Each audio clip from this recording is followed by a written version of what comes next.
Hello there. I'm Carolyn Rosenblatt, RN and attorney at agingparents.com. Today's topic is about stubborn aging parents who will not accept help. If you've got one of those, you know what I'm talking about, right? So what you can do for them, because you're worried about them, is really the whole point here. What you can do depends on whether your loved ones are competent to make healthcare and legal decisions, because it involves both, or they're not. Now, competency is really a legal decision, but lawyers don't learn about this stuff in school, so they're aided by doctors who do evaluations or make pronouncements about the elder. All right, so competency being a legal decision, and maybe you have some help with it and maybe you don't, maybe you're not sure, but there is a saying among lawyers sometimes, there's no law against making stupid decisions. People make them all the time, unfortunately, and as people get older, when they do have capacity, that's when it's serious trouble. All right, so the first thing you can do about an aging parent when you're not sure if they have capacity from a legal point of view is to ask the treating doctor to assess them and evaluate them for capacity.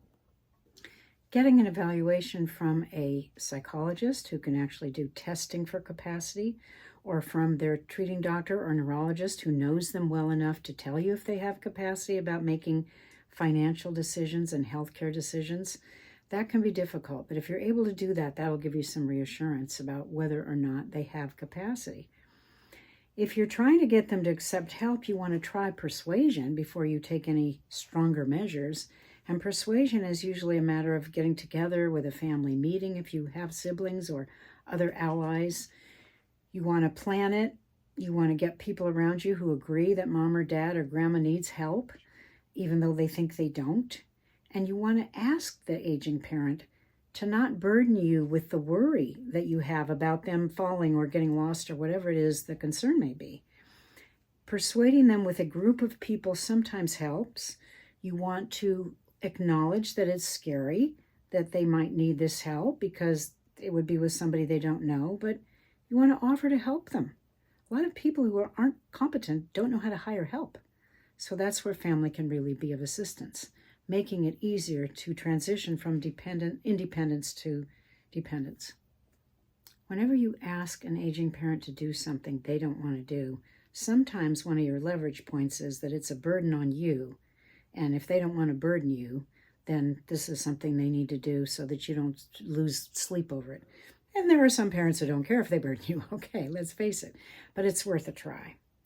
Sometimes you can succeed with repeated efforts. For example, I had a mother-in-law who was 89, living by herself after being widowed. She was having a lot of independence, but she had arthritis and some other problems. And she was having trouble doing things independently that involved using her hands because she had arthritis. And we told her about assisted living. We told her about independent living apartments. We gave her all kinds of leads, offered to take her around. She didn't want to hear anything about that. Very stubborn. And this went on for several years of our trying. And we kind of know this field, right? So finally, one day when she was 90, she called my husband and said, "Okay, I'm ready." And we said, "Ready for what, Mom?" "I'm ready to move." So then there was an issue about trying to find which place to put her, but she did get an independent apartment and eventually hired some help, and she spent the rest of her days there, and it worked out fine. But that's a really good example of how repeated persuasion might work. It took 3 years with her. And at 90, when she finally caved in and said, "Okay, maybe it's a good idea to have some help and not live alone," that would be the ultimate. All right, well, what if your aging parent is competent? That means they have the legal right to say no to you, doesn't matter what you want, and they're doing things that you think are really dangerous. Sometimes they get to do what they want, and then they create their own disasters. And I have a real example of that of someone I knew. Daughters, one was a lawyer, a colleague of mine, and their mother was living alone in a house with a huge staircase. She'd already fallen several times. The daughters were begging her, "Please, Mom, you've got to be in a place that doesn't have stairs, that's got an elevator. Please, Mom." And she said, "No, I'm fine here. I'll just be more careful." Well, the sad thing is that she did fall on the stairs and she broke her neck. She survived. She was one of those halo things for like 9 months. She had therapy almost a year's worth of recovery from that terrible incident. And the doctor finally said, you can't go back home by yourself. Oh, thank you. Now you tell me. So she did move into a assisted living facility, very nice. She had money, so it was 2 bedrooms. She completely decorated it. It was gorgeous, and she was happy there. But what a nightmare to have to go through. And, a lot of people who break a neck don't survive. So that was her own self-created disaster because she was competent.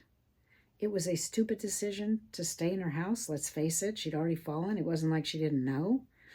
And yet that's what she chose to do. She took that risk, and that was her doing.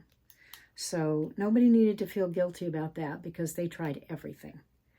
But I think the important takeaway from that is that you really have to understand that a person who can legally be in a position to make their own decisions, even if you know they really need help, you can't stop them from doing what they want to do. It's only when they're incapacitated that you have to step in and someone has to take over. Now, the someone is the person appointed by them when they had capacity to make decisions, financial and healthcare decisions. And where they live is a combination of both. Because being in a supervised environment like a seniors community, that's a healthcare decision, sort of.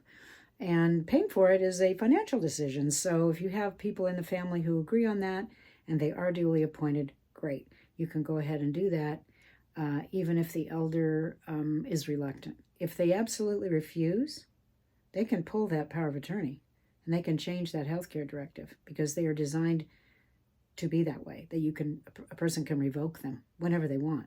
So you have to tread lightly. So what about a last resort?